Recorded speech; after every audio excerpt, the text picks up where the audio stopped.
Episode 56. The Monster Attack. Only when Ethan pointed it out did Iris realize the fact that Silver didn't hurt her. After all, it was a rare occasion for her to encounter Silver. No, she didn't think that she had ever encountered Silver before, or even touched it. But now, when Ethan said it, she looked at her hands that were holding the silver chains and felt weird because she indeed didn't feel hurt at all. Really? Ethan frowned so hard. How can that happen? Iris bit her lips. She missed the question, but Cain reminded her to continue to put the chains on him. Now he had confirmed one more thing about her. It took Iris a little bit longer to put the chains on Cain because she wasn't used to doing it, also because they doubled the chains, so Cain wouldn't be able to break free again. After it was done, Iris stepped back and stood behind Ethan and Jace, staring at Cain, who started to shift into his lycan form. Despite not being able to hear the sound of breaking bones as his body twisted in weird angles, Iris could see how painful it was for Cain to be forced to shift into that monster. He was screaming, though she was unable to hear that. But once he had shifted completely into his lycan form, Iris started to hear that howling sound again. This howl sounded so pitiful and sad at the same time. This was the same howl that Iris heard that night. On the other hand, Ethan and Jace were on alert. Both of them didn't let their guards down because things could escalate so fast. They were ready to shift into their beasts at the slightest doubt that the lycan started to feel agitated. His red eyes were gleaming in the dark as the reflection of fire danced in his eyes, but they were fixed on Iris. The lycan howled, but it didn't try to break the chains that held him back. Instead, compared to the previous time, this time, the beast was a little bit too calm. The lycan would only howl every now and then, but not try to do anything aggressive. Yet, all of them could see how those red eyes were intrigued at the sight of Iris. I've never seen him so calm like this before. Jace frowned to see how the lycan didn't even make any attempt to break free. What does the Alpha usually do in his lycan form? Iris asked curiously. Her curiosity always got the better of her as she looked at Jace and Ethan, waiting for any of them to provide her with a little bit of explanation. He would hunt down the monsters in the Gotha Mountain. Jace replied simply. Apparently, in the 6 months they gathered power after they managed to break free from Alpha Gerald's clutches, it was also the time when Cain used dark magic in order to fight back. They needed to counterattack quickly because they couldn't afford to fight the Blue Moon Pack if Alpha Gerald managed to gather his supporters and attack them first. Therefore, to strengthen the little bit of power that he had, the Alpha made a sacrifice by using dark magic, which cost him himself. And when every new moon came, Ethan and Jace would set him free in the Gotha Mountain for him to kill the monsters there to satisfy the lycan's thirst for blood. But they couldn't do it right now, because there was a chance for the lycan to charge at their own people and kill them. In the past, there were 1 or 2 guards who died during the new moon, but they were from the Blue Moon Pack. Thus, they didn't care much about it, while this time, it was a different situation. How can you do that? Ethan asked after he tapped Iris's shoulder to get her attention. Iris tilted her head. Do what? She didn't understand. She didn't do anything. The 3 of them were sitting on the hard ground, watching the monster that had his red eyes fixed on Iris. And strangely enough, the lycan was way more calm than the few other nights. There was just the occasional howl or whimper, but aside from that, this monster looked almost docile, which was confusing. That. Jace nodded at the calm lycan. I didn't do anything. I'm sitting right here with you. Iris replied in a matter-of-fact tone. On the other hand, Ethan glanced at her with a frown. There were a lot of things that went through his mind. but he didn't know whether he had to voice this or not. In the end, all of them fell silent. This was the most quiet and peaceful night during the new moon time for Jace, Ethan, and the lycan in 6 months, while Iris was just grateful that the lycan wouldn't pounce on her or hurt her again. She hugged herself and rested her head on top of her knees. This night was a little bit cold for her. She stared at the lycan and heard him howling. This was the first sound that she had heard since her life had been so quiet for years. The night was so peaceful, and none of them were talking, until the lycan suddenly roared viciously and tried to free himself from the chains that rendered him unable to move. Jace and Ethan's bodies stiffened. They thought the lycan would start wreaking havoc again. But then they heard something in the distance and craned their necks to hear it more clearly. What is that? Ethan muttered as he stood up. Aside from the vicious roar of the lycan, they could hear some other commotion. I'll go and check. It was hard for them to coordinate with one another without having the ability to mind link their pack members, and all of that was thanks to Alpha Gerald, who had severed the connection between them. Iris also stood up when she saw Jace pacing inside the basement. He was trying to figure out what the commotion was about. She shifted her attention between Jace and the lycan, and the more time passed, the more agitated the lycan became. What happened? Iris asked. She didn't know why Ethan suddenly went out in such haste, but she assumed there must be something awful that was happening. However, Jace didn't answer her question. Meanwhile, the tension on his face became even more palpable. Now, the howling that Iris heard had turned into ferocious growls. Something aggravated the lycan, but she didn't have any idea what that was. The monsters from the Gopher Mountain attacked the people in the mines, and those beasts almost reached the pack house. Ethan shouted once he opened the door. He looked mortified. What? Jace was shocked. At a time like this? He stared at the lycan and then at Iris, who missed what they were saying. Ethan talked too fast for her to follow, thus she didn't know what happened. What is it? She was desperate to know what was going on around her, but none of them gave her an answer. Stay here.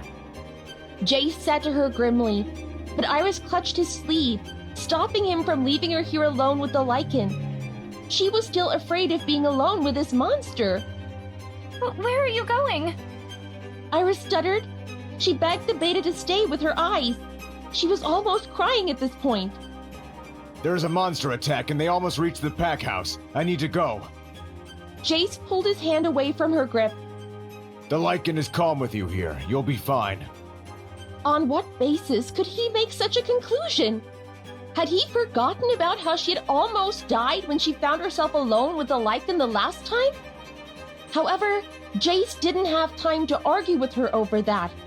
His people needed him now that the Alpha couldn't be there to lead the warriors and defend the attack of the monsters. Recently, the monsters in Gopher Mountain became more and more aggressive. Within the last month, there were 2 attacks that were reported. Thankfully, there were no victims, but then the monsters had never reached the pack house before. If they had indeed reached it, it meant that the situation in the mines was very bad, since there would be the first line of defense that they had to break through before they reached the village and the pack house. No, wait! Yet, Iris couldn't stop them from leaving her alone here with the angry lycan. She tried to leave with the beta and gamma, but the lycan became even more agitated when she even walked closer to the door and out of his sight. Calm down, okay? You're scaring me. Iris felt like she was going crazy for even attempting to talk with the lycan, as if he could understand her. But she was worried about Hannah. What do you want me to do? Iris frowned, because she felt like the beast wanted her to come closer. She took a step closer, and the beast growled in a low voice. He reduced his attempts to free himself from the chains, and when Iris took another step closer, the beast became even calmer. Do you want me to come to you? Probably she read the situation wrongly, but she felt she was right with her interpretation. Iris had been trying to figure out why the alpha could shift back into his human form before the sunrise, but there was no book that explained anything about it. Probably she needed to hole herself up inside the library a little bit longer. There must be a book that could explain that somewhere. Thankfully, her mother loved to read. Thus, the library was built solely for her, and it contained millions of books from various places. Iris stared straight into the red eyes before her. This was the first time she held his gaze, and she felt less scared of the monster. His red eyes were so dark, like the color of blood, and the reason behind it was because of the lycan's thirst for blood. He needed to kill to quench such thirst. A lycan's existence was solely to kill. That was why they were called as cursed shifters. But then, when Iris was transfixed by those red color eyes, all of a sudden the lycan shifted his attention to something behind her and started to roar more viciously. He literally thrashed his body strongly to break free from his restraints. What? Iris turned her body around and saw a brine talon staring down at her. Brine talon was a monster the size of a werewolf, with 2 heads and tails as sharp as daggers, filled with venom. This was the first time for Iris to see a living brine talon. She saw this monster years ago when the pack went on a monster hunt, and what she saw then was just a dead body. Iris took a step back, which made her walk closer toward the lycan, who was snarling viciously at this intruder. If this monster was here, it meant they had reached the pack house. The brine talon snarled back at the lycan, but didn't dare to come closer toward Iris, even though the lycan was chained. Iris felt her heart thump in her ears because she knew that she didn't have a way to escape from this predicament. The only exit was the door, and it was right behind the brine talon. She wouldn't be able to go past that monster without being harmed in the process. Let alone injuries, she would be lucky enough if she came out alive. On the other hand, it was the lycan. Iris glanced at the lycan over her shoulder and watched how this beast was wrathful with the presence of another beast inside this room. Should I release him and let him fight? Maybe by then she could find a way to escape. But then there was no guarantee that she wouldn't be crushed first when they started to fight in this small room. Just one stray strike from any of these monsters, and she would die. Episode 57. The Monster Attack 2. Time went still for Iris when she saw how both the lycan and the monster were trying to dominate one another. Despite being in chains, the lycan didn't back down at all, and there she was, the runt, in the middle of an impending fight. She didn't know how long both of them could hold the status quo until someone came. No one knew they were here, aside from the Beta and Gamma, but the two must be busy trying to control the situation with the attack on the pack house. Iris gulped down. She fiddled with her fingers nervously, but she was standing closer to the lycan than the monster, and when one more roar from the monster rattled the hut, Iris jumped back until her back was pressed against the lycan's chest. She felt scared out of her mind right now. And unfortunately for her, the situation didn't last long. As the brine talon charged forward, despite how ferocious the lycan snarled, Iris had to cover her ears when the lycan let out an ear-piercing roar. It was so powerful that the monster halted, but it didn't back down. Now, with Iris's back pressed against the lycan's chest, she could feel his rumbling growl in his chest, while the brine talon was only 3 steps away from her. She glanced at the silver chains that bound the lycan and realized that he was trying to free himself. Yet it was not as easy as the other night, since they doubled the number of chains they used. Iris trembled in fear when the brine talon decided to attack, disregarding the vicious lycan. The monster's target was very clear. It wanted Iris, as one of his heads focused on the lycan, while the other one kept tabs on Iris. Ah! Iris screamed at the top of her lungs, and turned around, pressing her body against the lycan when she saw the brine talon charge forward as its tail slapped the ground. There was no way to escape, and now she braced herself for the pain. However, at the same time, the lycan managed to free one of his hands as he wrapped his arm around Iris's body, and the other grabbed one of the brine talon's heads, breaking its neck with a sickening sound. Iris felt the lycan's strong arm around her body, pressing her closer to him, but it was almost suffocating because this cursed shifter didn't know how to control his strength. The lycan then threw the brine talon away, smashing its body against the wall. The monster whimpered as it was clear that one of its heads had died. It limped to the other side. In this case, it wouldn't take long before the other head dies as well. Brine Talon was a strong attacker, but unable to heal once they sustained a grave injury. Iris opened her eyes and watched as the monster limped to the other side of the room, whimpering with a pitiful sound which she couldn't hear. For some reason, it was only the lycan's voice that she could hear. Trembling, Iris realized that the lycan still had his strong arm wrapped around her body, but his legs were still chained. He couldn't move from his position, nor could Iris. If she made a little movement, the lycan would growl viciously, almost like throwing a warning until she stayed still. From the corner of her eyes, Iris could see that the brine talon had finally stopped moving as it fell to the ground, seemingly dead because one of its heads had been crushed. It was supposed to give relief to Iris, but she couldn't relax when she was literally in the arms of another dangerous creature. She prayed to whatever gods that would listen to her that dusk would break soon, as she couldn't wait for the sun to rise.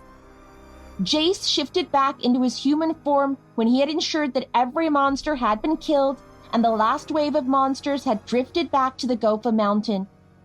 Most of the servants went to the underground shelter, but a few people didn't make it there, and mostly the villagers, who didn't have a bunker in their houses, died during this attack. It was a catastrophe. People died on the streets, and the smell of blood was very thick in the air. The scene was almost the same as the time when Cain waged a war against the Blue Moon Pack and annihilated the Alpha. However, there was a stark difference. They didn't kill the villagers. But this time, even on the streets, they would see children dead with their parents crying beside their dead bodies, or children crying over their dead parents and siblings. All of this happened overnight. No one had imagined something like this would happen to them. They had been informed about the increase of the activity of the monsters in the Gopha Mountain, but they didn't expect such a massive attack. It hadn't happened at least in the last few decades. How could this happen? Ethan looked in disbelief at his surroundings. He was drenched in blood, dirt, and whatnot. He went crazy when he killed those monsters, but still, it didn't help much. Many people died tonight. Where is the Alpha? Why is the Alpha not here? One of the guards approached the Beta. Is the Alpha fighting somewhere? We need to find him and make sure that he's fine. The warriors grew anxious during the fight because they couldn't see their Alpha, and even though Jace had taken the lead, they couldn't help but wonder about the Alpha's whereabouts. Those warriors didn't think that the Alpha had fled from the scene. The only thing in their minds was the Alpha was hurt and couldn't join the fight. There was no way their Alpha would flee from such trepidation. They were used to following the Alpha's lead and watching him head first to the battlefield. He is fine. I think we need to wrap up here and strengthen the fortification around the mines, just in case there's another wave of attack. Jace started to give out the orders, but he talked to Ethan in a low voice when no one could listen to them. Go to the hut and check the situation there. I'll handle it here. Got it. Ethan then rushed back to the pack house, passing many dead bodies in the front yard and the hallway. The monsters managed to reach the pack house, and he became more and more anxious at this fact. Something could have completely gone wrong. Ethan hastened his steps toward the hut, and his heart sank when he saw the broken down door, claw marks on its front. He prayed that nothing had happened inside, but he became more agitated when he smelled blood from inside the basement. His legs stopped moving when he saw Brian Talon on the ground at the corner of the room. The monster seemed to be dead. Almost immediately, Ethan's eyes scoured the room and found the lycan with Iris in his arms. He took a step back, ready to shift into his beast. But then he saw the chains on his legs had not yet been broken, which meant the lycan couldn't move from his place. It seems only the chains on his hands had been broken. Iris! Ethan called the girl, but she didn't move. Did she die? Did the lycan kill her? Iris! He called her name again, but then he felt stupid because he remembered that Iris couldn't hear him. Damn it. He grumbled. It was only an hour before the sunrise, and the lycan didn't seem to care about Ethan's presence, as its focus was on the young girl in his arms. He cradled her attentively, letting out a low growl every now and then. Yet, no matter how calm the lycan looked, Ethan couldn't take a risk and approach him carelessly. He needed to wait until dusk. Why is he like that? Ethan muttered under his breath. It felt like an eternity before the sun rose and the lycan gradually shifted back into his human form until it was only the Alpha, who was cradling Iris in his arms. Kane's eyes returned to their normal dark color as he stared at Iris with a mix of confusion and bewilderment. He could vaguely remember how he had held her all night like this. Her scent, the warmth of her body, helped to alleviate his pain. The pain was still there, but with Iris in his arms, it was bearable, and he could feel his mind was clearer, even though he was in lycan form. How could that happen? And why? Did it happen only with her? Kane could answer the last question for sure, that the lycan only reacted to her presence. Her scent could quench his thirst for blood and violence, and with him touching her, keeping her close, he could remain as humane as he could in his cursed beast form. What was it with her? Kane. Ethan called him as he entered the room again, after he saw the Alpha had regained his senses. Kane slowly tore his attention from Iris's sleeping face. She was breathing slowly. Is she still alive? Ethan asked carefully as he approached the Alpha and observed Iris. He saw the rhythmic rise and fall of her chest. She is alive. He answered his own question, but then his expression turned serious. There is something important that you need to know. Iris opened her eyes groggily as she looked at her surroundings and noticed she was in her own room. She rubbed her face roughly and pushed herself up to sit down before she touched her neck. There was no pain, which meant the lycan didn't bite her again, right? She checked herself briefly, but didn't feel any pain at all. Only her muscles were a little bit stiff. Miss, you have woken up. Hannah immediately rushed toward her and hugged her. She was sobbing already, and this made Iris smile, hugging her back and feeling the warmth from her body. She remembered what happened last night, and now she could breathe in relief knowing that Hannah was unharmed. I am so worried. She stifled a cry. I thought something bad had happened to you when I saw the Gamma brought you back, unconscious. I thought you didn't make it to the shelter and became a victim of the attack. Hannah rubbed her face. I looked for you in the underground shelter, but couldn't find you. I am with the Alpha, remember? Iris reminded her.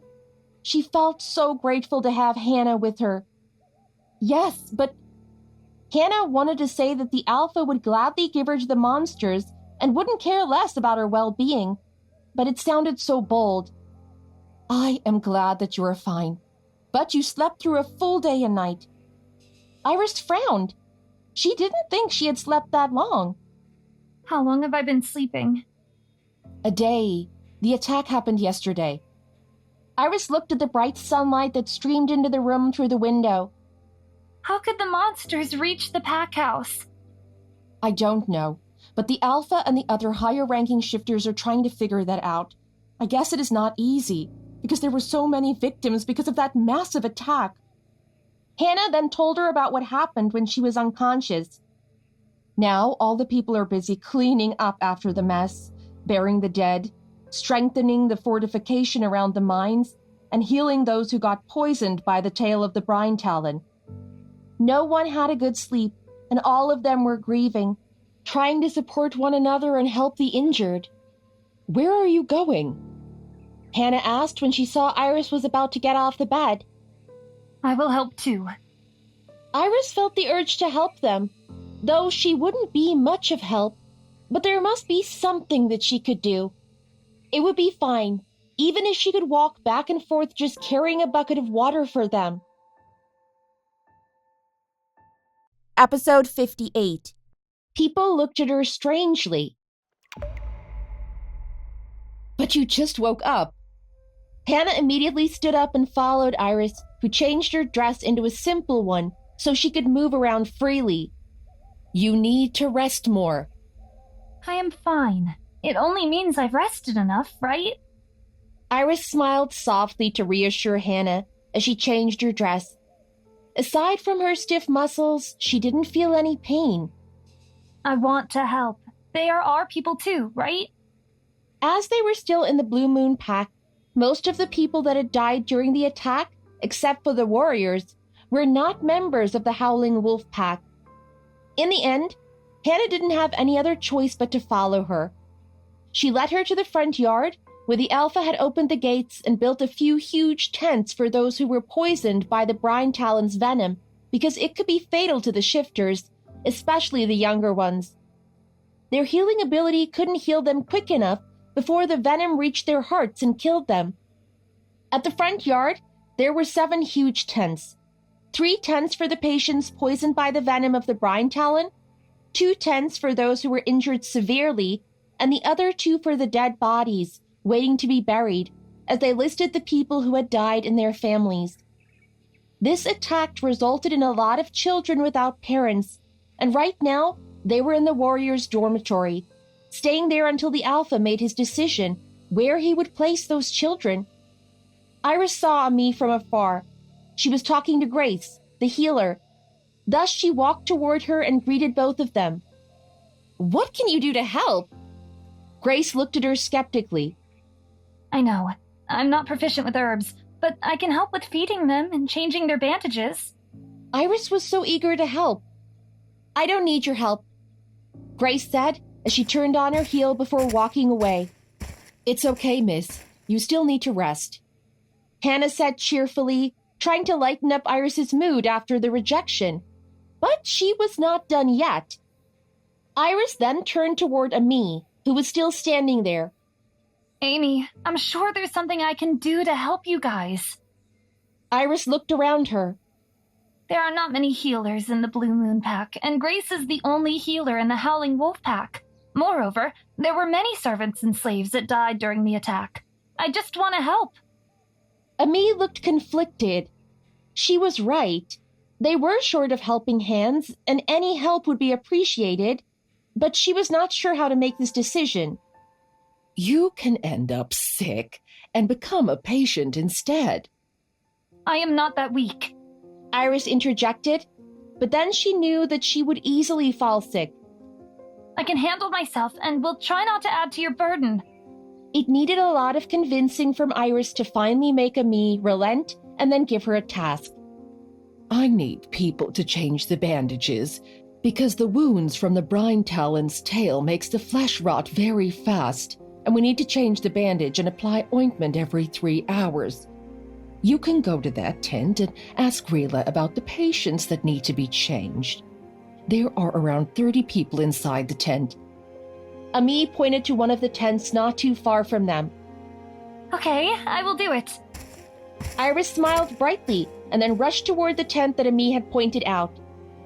Meanwhile, the old lady stood there, staring at the young woman's back. Her auburn hair was braided behind her back, and she looked so skinny for a young woman around her age. She was a runt after all. But then, Ami still couldn't imagine that the girl's father was the one who had put them through those hellish days when she was so caring and gentle. Ami shook her head. There were a lot of things that she needed to do. On the other hand, Iris immediately found Grilla, the head of servants, inside the tent. She was instructing someone to bring a bucket of cold water because there were 5 warriors that got a fever from the venom. You were here to help? Grilla furrowed her brows. The last time I heard, you were the Luna of this pack. She was mocking Iris when she called her the Luna, because all of them knew what kind of pact that the Alpha needed to make for her to become the Luna of the pack. They resented Iris for that. Iris became nervous. Isn't that all the more reason for me to help? Because I am the Luna of the pack? She asked in a matter-of-fact tone. Grilla calculated the situation, and she indeed needed a helping hand here. Okay, you can bring cold water and wipe down those 5 men. Make sure their bodies are not too hot, and change their bandages 2 in an hour. Make sure you change their bandages every 3 hours. After you have done that, come to me and I will give you more tasks. Hannah wanted to complain because it was too much to ask Iris to do that, but she immediately agreed. Okay, I will do it. Iris nodded. She took this task seriously. I will get the cold water for you, Hannah said, and immediately went to fetch a bucket of water, while Iris checked on the 5 men. All of them looked miserable as they writhed in pain. The wounds from the brine talon's tail had turned blue. Let me know if the wounds turn darker, because we need to amputate the affected part before the venom reaches their hearts. Grilla grimaced. It will be the end of them as warrior. Iris flinched at the incitement.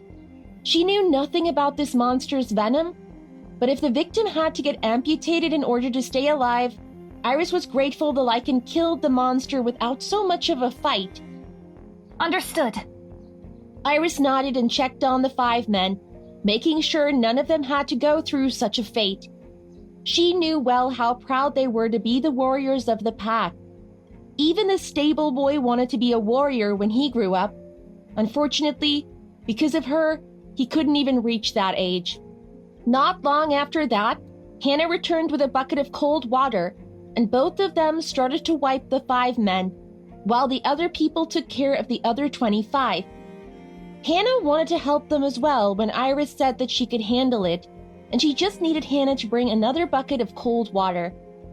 The destruction is very severe. Jace approached the Alpha as both of them inspected the fortification around the mines. To build this stronghold alone, they needed a lot of money, while their funds were a little bit strained. Not to mention the houses that were destroyed during the attack, and also the fund for medicine for those who were injured. This would hurt their finances. You can't build the 2 packs at the same time, Kane. In this situation, you should let go of the Blue Moon Pack. Their resources are too valuable to let go. We don't have a strong economy back in the Howling Wolf Pack either. Due to bad management, the Howling Wolf Pack was almost dead.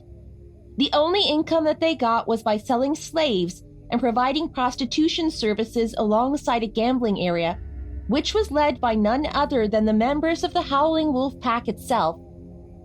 We can get all the resources here and build our own pack. Do you mean you want to abandon the people here while we rob them of their fortune? I know that sounds so awful, but you need to choose. You can't build 2 packs. At the very least, you need to save one of those. The damages from last night's attack were too great for them to handle. Hearing that, Kane didn't say anything, and Jace added more information. We can't rely on the mines. Stone said himself that the production has decreased greatly these past 2 months. The demand is high, but we can't meet their numbers. It was hard to find the magic stones, especially when there was a conflict between the slaves and the slave trainers every now and then. Most of the mining slaves were the warriors from the Blue Moon Pack, and their pride and ego hurt to do this job. Magic stones. Kane contemplated for a while over what Jace said. Call Iris here. Jace frowned, but then his eyes lit up. Do you think she can find a lot of magic stones? Iris was keeping tabs on the 5 men, as she didn't want them to lose their arms or legs. They were unconscious and would occasionally whimper in pain. Iris kept them hydrated by wetting the towel and dabbing it on their lips so the water could seep into their mouths. She diligently changed their bandages and applied ointment. People there looked at her skeptically at first, mocking her for trying so hard to look good. They didn't believe she was genuine about what she was doing. But Iris didn't hear that. She couldn't hear them.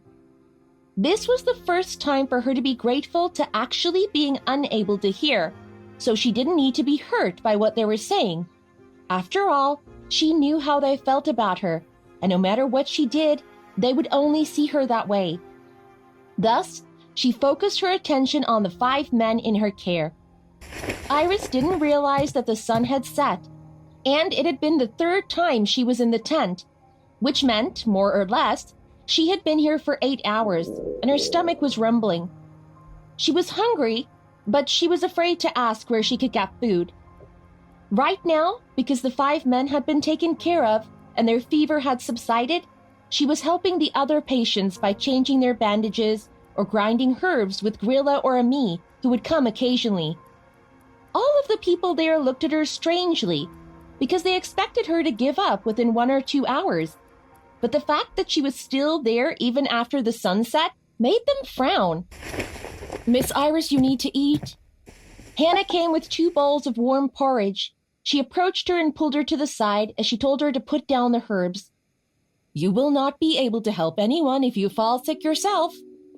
Iris put down the herbs and followed Hannah outside the tent as they sat down on the ground, a little bit away from the commotion. Hannah had asked for permission for her and Iris from Grilla to go and eat. "Here, this is not tasty, but at least we have something to eat. It seems the pack has trouble with food because the attack last night destroyed our food reserves." Hannah sighed. Iris looked at the bland porridge. It was warm, but the look of it made her frown. Yet she didn't have any other choice. It was either eating this bland porridge or staying hungry. The taste must not be as bad as it looked. However, she was wrong. The taste was way worse than anything that she had ever eaten. But Hannah ate it without much difficulty. Thus, Iris could only swallow the porridge. After all, she was hungry. Before her second spoon, Jace came toward her. It was easy for the beta to find her because he remembered her scent. "The Alpha is looking for you," Jace said as he saw Iris lift her head and look at him. Why? Iris felt her stomach rumbling, wanting that not-so-delicious bland porridge. But I'm eating. "You can eat later. Get up and follow me. This is more important." Reluctantly, Iris got up and followed the beta.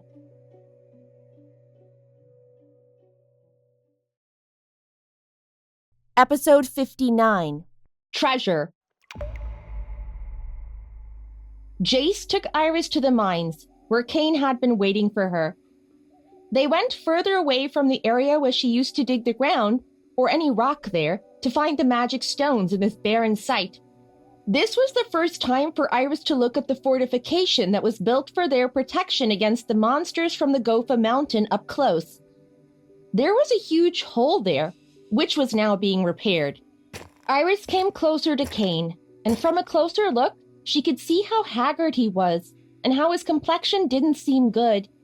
Yet his eyes were sharp as ever. "Alpha." Jace called the Alpha to get his attention, because he was talking to someone right now. Kane turned around and looked at Iris, walking behind the beta. He immediately wrapped up whatever conversation that he was having with the man.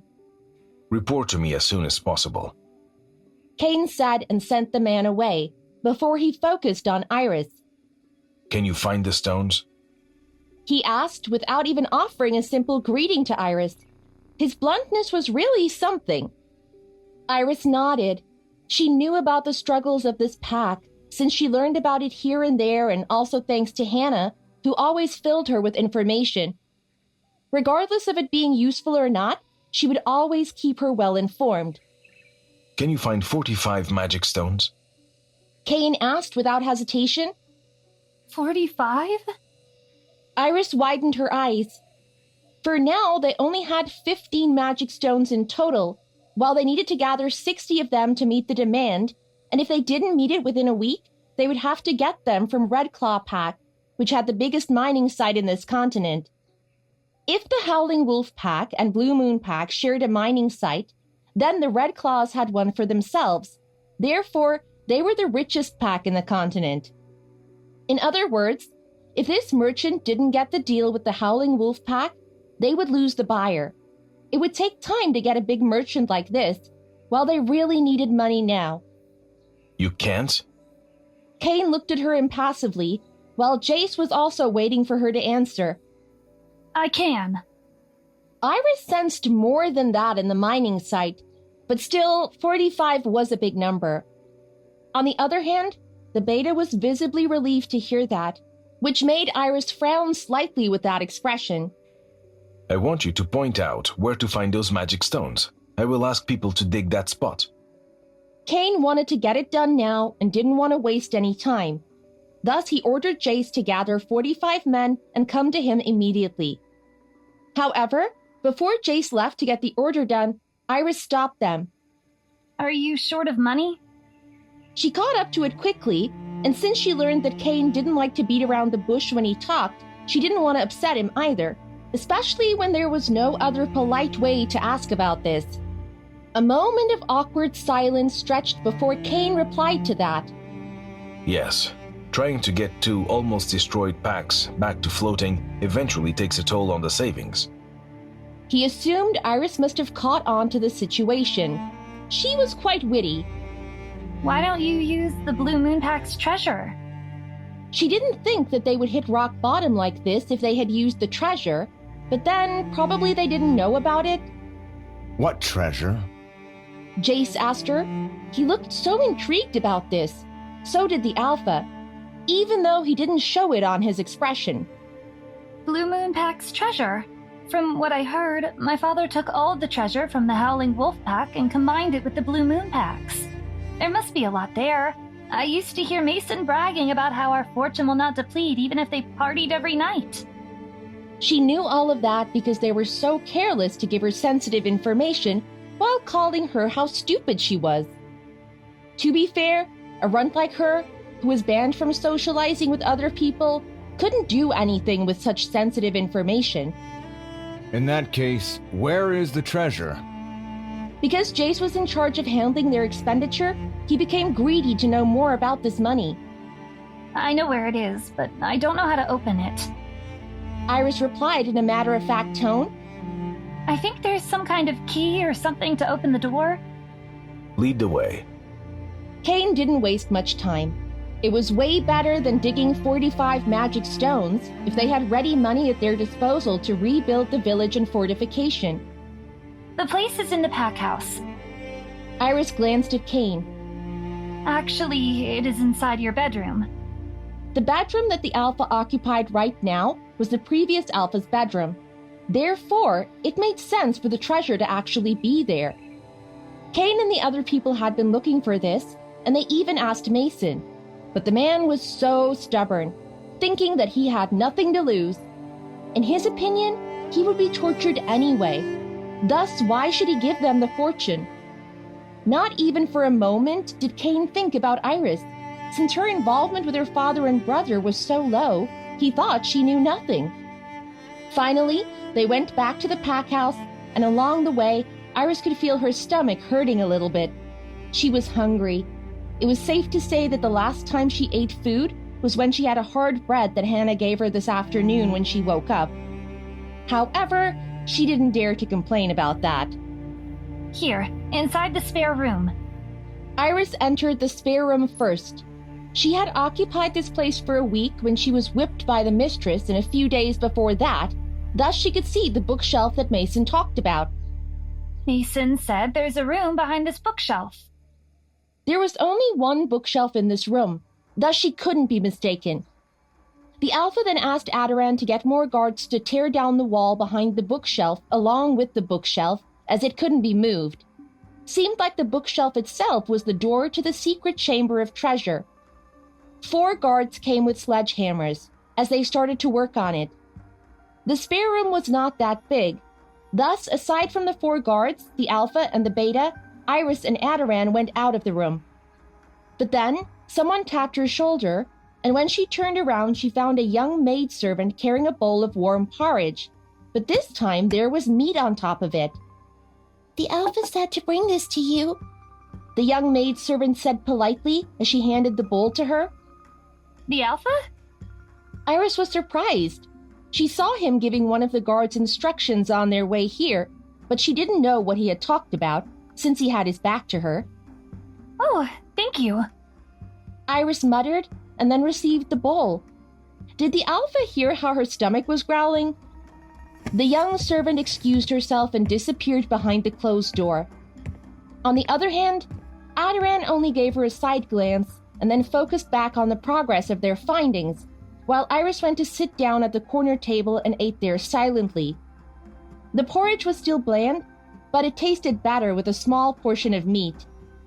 Iris was enjoying her meal when she saw Adoran rushing into the room frantically, and because she couldn't hear the commotion there, she didn't know what happened, yet she could make a guess about it. However, she was eating right now, and she didn't want to lose a chance to eat like before. Thus, she chose to stay there and ate her meal slowly.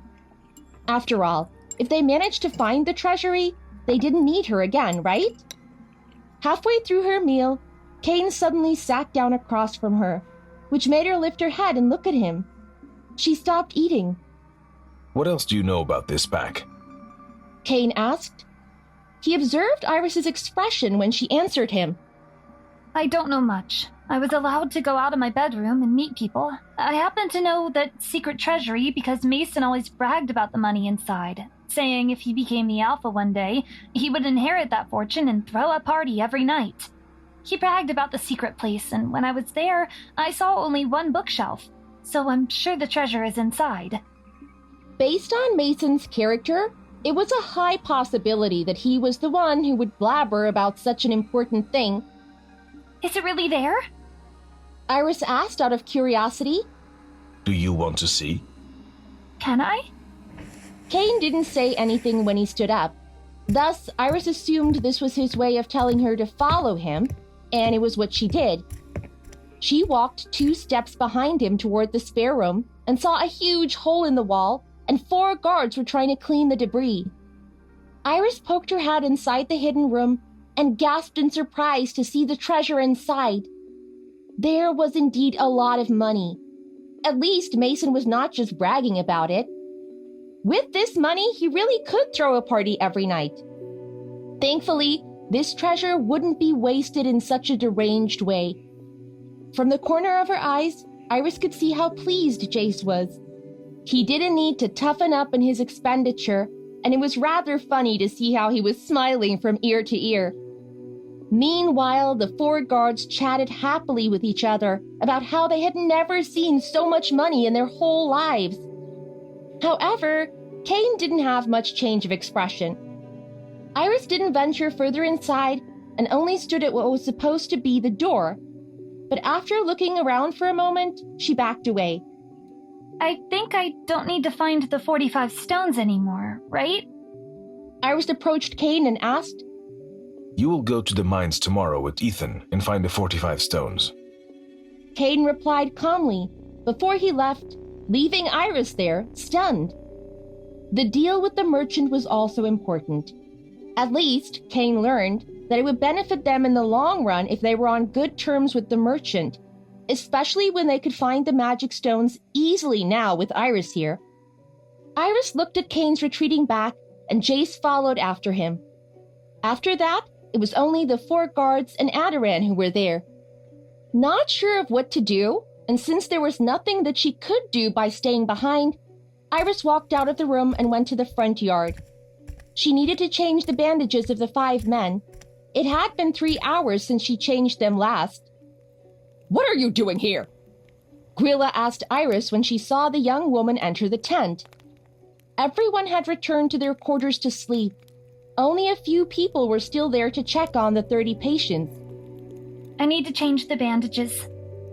Iris replied as she entered the tent and went straight to the 5 men she was in charge of and started to work on their bandages. People who saw her there were frowning. They would never think that Iris would be so dedicated to this. It was already late, and even if she didn't show up, no one would look for her. But there she was, taking care of those 5 men diligently, when she was the Luna of the pack. Are you sure she's Gerald's daughter? A young woman approached Grilla as she stared at Iris. Or is she only pretending to be nice? Episode 60. Helping out the pack. Are you sure she's Gerald's daughter? A young woman approached Grilla as she stared at Iris. Or is she just pretending to be nice? Grilla shook her head. I don't know, she replied in a small voice, but she intended to look at her closely. Meanwhile, Iris was not aware of what they were talking about. She only thought that they were mocking or cursing her for being there, which she was already used to, and now she only focused on what she was doing. Attentively, she removed the bandages and cleaned up the rotten flesh and applied ointment. Before she bandaged the wounds again. She had done it thrice before, so the 4th time was much easier for her. However, the 5th man stirred and opened his eyes. Iris was surprised, but offered him a smile. She just put on ointment and only needed to bandage him again. But seeing he woke up, she offered to give him a glass of water, thinking he must be thirsty after being unconscious for so long. Iris swiftly washed her hands and poured a glass of water for him. Here, you must be thirsty. Iris said warmly as she brought the glass close to his lips. But to her surprise, he swatted her hand away, which caused the glass to shatter on the ground. It attracted attention from the people around. Some patients stirred awake because of the disturbance. Don't touch me! The man roared in anger. The way he looked at her, as if he was going to kill her, made Iris jolt and stand up. She took a few steps back out of fear. Don't touch me, you monster! The last thing that he knew was he was fighting a monster and got injured, only to wake up and see the daughter of Alpha Gerald. His mind was racing back to the days of his slavery, and he couldn't control his emotions, despite his body aching all over. It was a fact that nobody would ever get over what happened on those dark days. Get out! The man screamed and became even more ferocious when Iris didn't move. It was not that she didn't want to go from there, but she was too afraid to move. Her body didn't want to cooperate with her. Her leg was cut when she pushed the glass to the ground, but she didn't feel the pain. She was stunned. Come here, Grilla said as she pulled Iris away out of the tent while the others tried to calm the man down. Once they were outside, the cold night breeze hit her face and it made her able to breathe again. Iris was hyperventilating without her knowing it. Grilla gave her a glass of water to calm her down, which she ended up finishing in one go. She felt slightly better now, but the panic was still there. I didn't do anything to him. I just gave him a glass of water. Iris was afraid that Grilla would think that she was trying to harm the man. Without that accusation alone, she had been hated enough. I know. Grilla said in an attempt to calm her down because she was stuttering now. That man is named Ovid. He had it hard in your father's reign. So the sight of you must have triggered something in him. What happened to him? Iris knew that she shouldn't ask. Nothing good would come out of this, and even if she knew, there was nothing that she could do to change other people's views of her. Grilla sighed deeply. Your father used his parents, his siblings, and himself as bait to lure the monsters out. But he was the only survivor. He watched his family get killed, and he couldn't help them.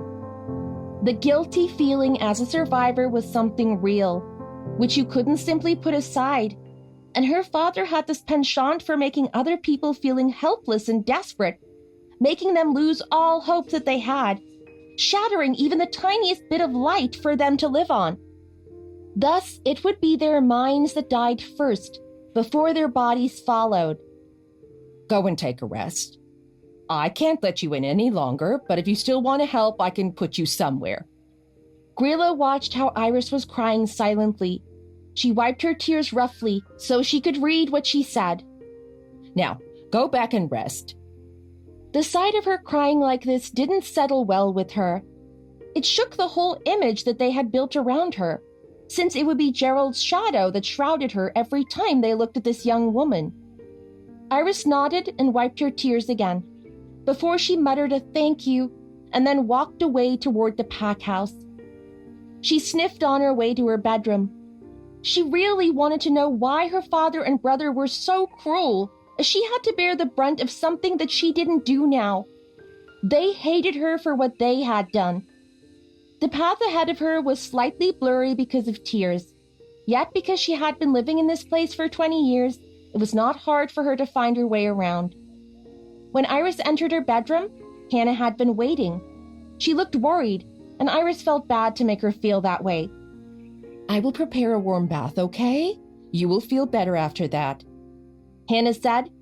She didn't ask what happened because she could see how distraught Iris was right now. After that, she prepared a bath for her Missy. At least, Hannah was right about one thing. After taking a bath, Iris felt slightly better and easily fell asleep. But her nightmares still troubled her. Early in the morning, she was woken up by Hannah, who told her that Ethan was waiting outside the door. He said that they needed to go to the mines. Now? Iris looked around and realized the sky was still so gloomy, which meant she didn't even sleep for 3 hours completely. Yes, he said he wants you to hurry, Hannah said, sounding almost apologetic because she knew how tired Iris was, but she couldn't turn the gamma down.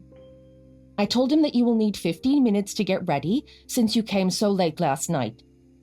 Iris thanked her and immediately got off the bed and prepared herself. Hannah helped her to braid her long curly hair so it wouldn't get in the way. Do you want me to come with you? Hannah asked out of concern. No, it's okay. Iris had told Hannah about what happened and what she would do later in the mining site. I don't think it will take a long time. I will see you in the front yard. I heard what happened last night, Hannah said sadly as she brushed her hair. I thought you had returned to the bedroom. That's why I was waiting for you here. I didn't think that you would change the bandages first. How foolish of me. Don't blame yourself, Hannah. I really thank you for what you've done for me. Iris kissed the back of her hand, which was resting on her shoulder. I'm so happy for you to be by my side. You deserve all the happiness in the world, miss. Hannah kissed her head and finished her braid. So do you. And after that, Iris met with Ethan, who looked annoyed because he had to wait for her and only nodded when she apologized. Both of them entered the carriage. No one talked during this carriage ride, though Iris could feel his eyes on her several times, as if he wanted to strike a conversation, but he didn't know where to begin.